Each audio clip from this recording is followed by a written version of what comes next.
What's up everyone, welcome back to the channel. तो आज हम आगे बढ़ाएंगे डिबेंचर्स को और फर्स्ट पार्ट में मैंने आपको बेसिक्स कराए थे। बेसिक्स में issue of debentures at premium, at par, at discount, तीनों के मैंने आपको पूरे तरीके से आराम से बेसिक्स समझा दिए थे। आज मैं डिस्कस करूंगा आपसे एक सेकंड टॉपिक। चैप्टर में टोटल 4 टॉपिक्स हैं, तो चिंता वाली बात ही नहीं है। चारों हम आराम से समझेंगे, कॉन्सेप्ट्स बनाएंगे, फिर क्वेश्चंस करेंगे। ठीक है, पहले 2 के कॉन्सेप्ट बना लो, पहले के कॉन्सेप्ट हो गए या दूसरे के कॉन्सेप्ट बना लो, फिर दोनों के पहले क्वेश्चंस कराऊंगा, फिर अगले आगे चलेंगे। ठीक है, आज का टॉपिक क्या होने वाला है? Issue of debentures for consideration other than cash. Copy ले आओ, let's begin.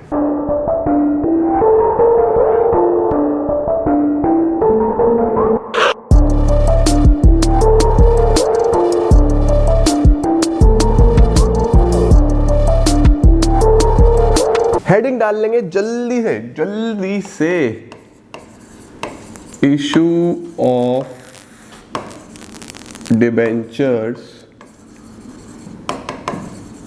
For consideration other than cash. Issue of debentures for consideration other than cash. Sir topic का नाम तो सुना सुना लग रहा है। Issue of shares for consideration other than cash, क्या मतलब होता है?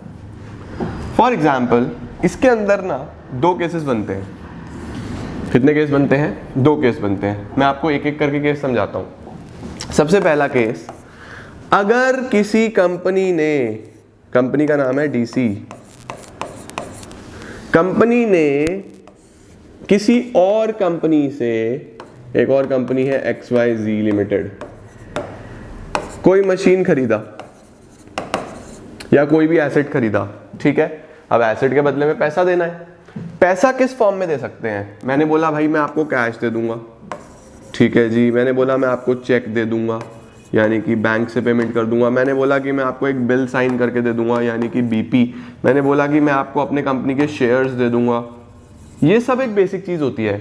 आज हम 5वां चीज पढ़ने वाले हैं, यानी कि अगर कंपनी ने किसी और कंपनी से कुछ एसेट खरीदा है तो उसके बदले में वो कैश भी नहीं दे रहा, चेक भी नहीं दे रहा, ड्राफ्ट भी नहीं दे रहा, बिल पेबल भी नहीं दे रहा, शेयर्स भी नहीं दे रहा।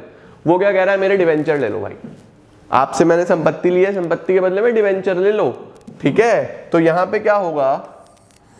कंपनी जो है दूसरी कंपनी को पैसे के बदले में क्या पे करेगी? डिवेंचर्स पे करेगी। ठीक है, अब डिवेंचर्स जो है वो 3 तरीके से इशू हो सकते हैं। Debentures at par, premium, discount. तो तीनों ही तरीके में क्या क्या एंट्रीज बनती है वो हम सीखने वाले हैं। क्या क्या एंट्रीज बनती है सर? ये तो बेसिक्स हो गए। सबसे पहली चीज, फर्स्ट एंट्री जो होती है वो होती है for purchase of asset.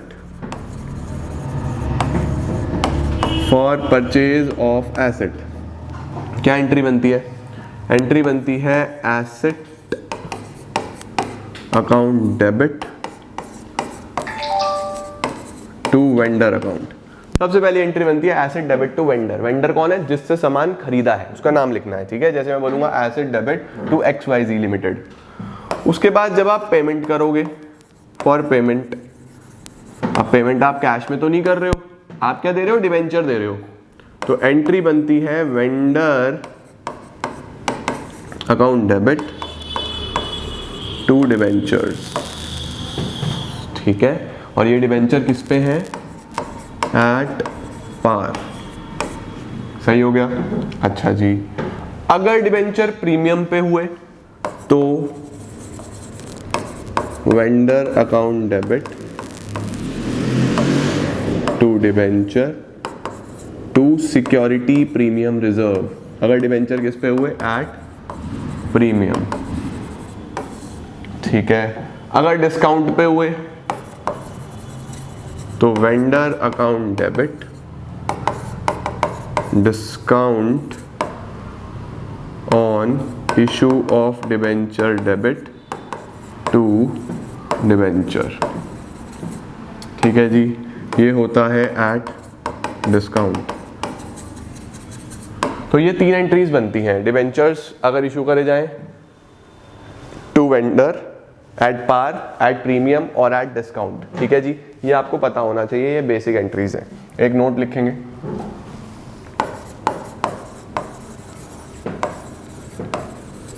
Always calculate number of debentures. हमेशा क्या निकालो? Number of debentures. मैं बताऊंगा ये क्यों करना है। और नंबर ऑफ डिबेंचर्स कैसे निकलते हैं? Number of debentures is equal to amount payable to vendor, vendor को कितना अमाउंट देना है वो, divide by current value of debenture. आपने डिबेंचर कितने में इशू करा है? फॉर एग्जांपल 100 वाला 100 में इशू करा है तो अमाउंट पेबल अपॉन 100, 100 वाला 110 में करा है तो अमाउंट पेबल अपॉन 110, 100 वाला 90 में करा है तो अमाउंट पेबल अपॉन 90, ऐसा बन जाएगा। ठीक है, इस तरीके से ये काम होता है। ठीक है जी, नेक्स्ट क्या होता है मेरे पास? पहले तो ये एसेट खरीदने की एंट्री हो गई, ये पेमेंट की एंट्री हो गई, ये आपका एक नोट हो गया, ये बेसिक पता होना चाहिए आपको। इसके बाद क्या आता है मेरे पास? नेक्स्ट क्या आता है? Case number 2, if a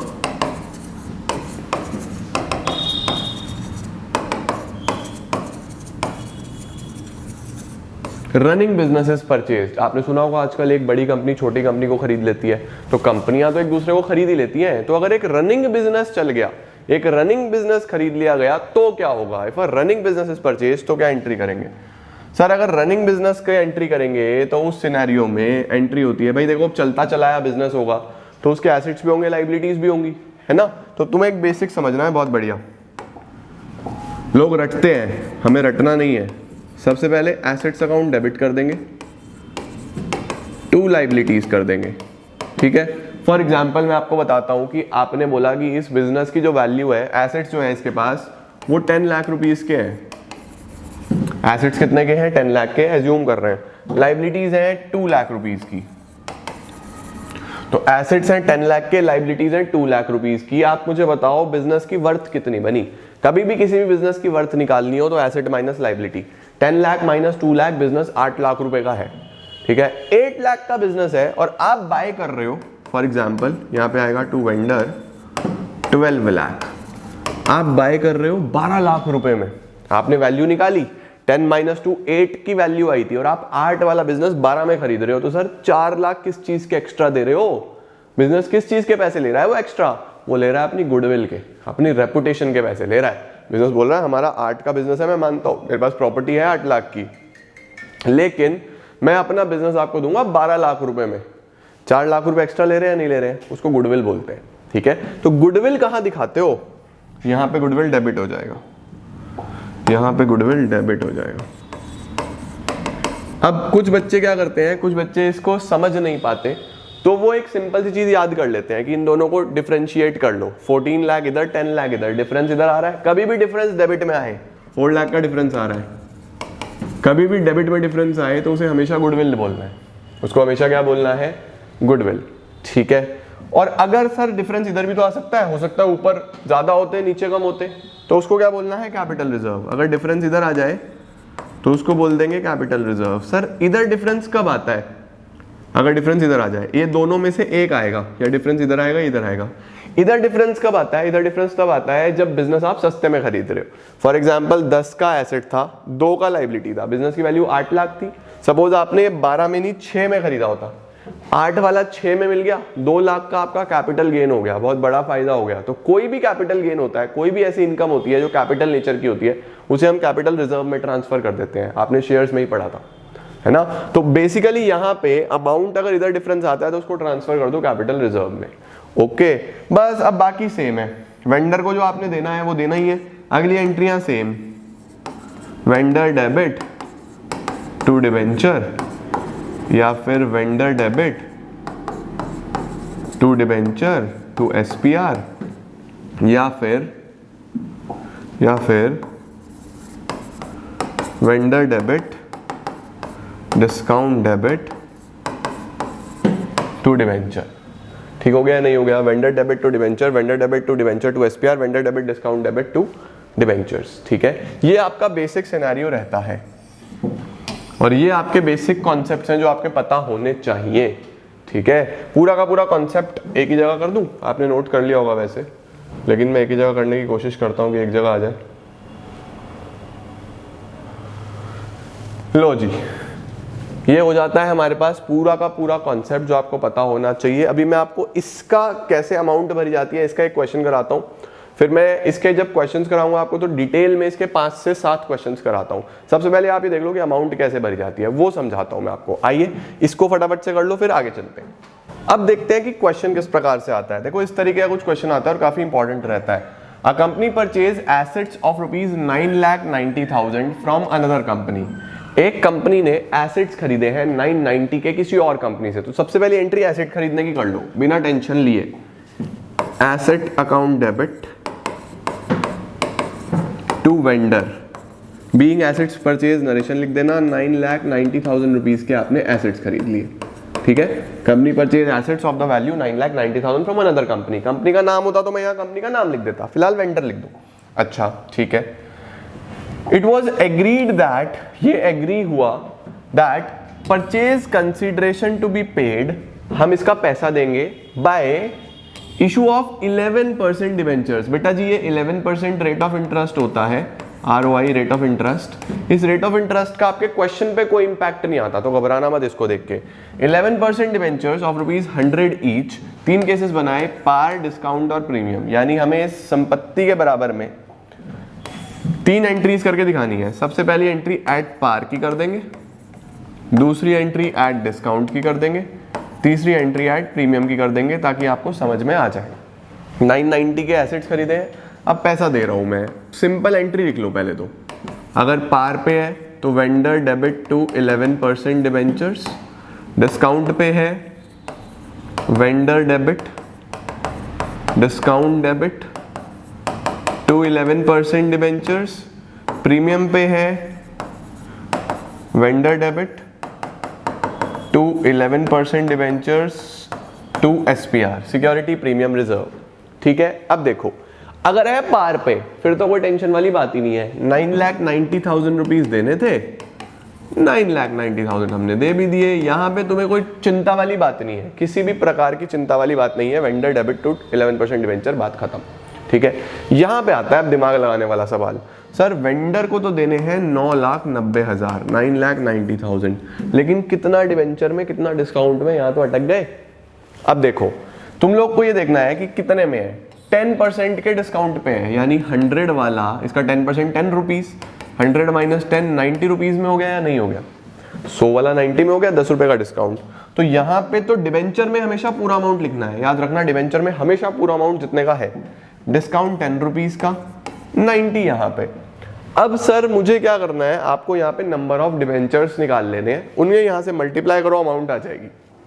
number of debenture sir कैसे निकलेंगे?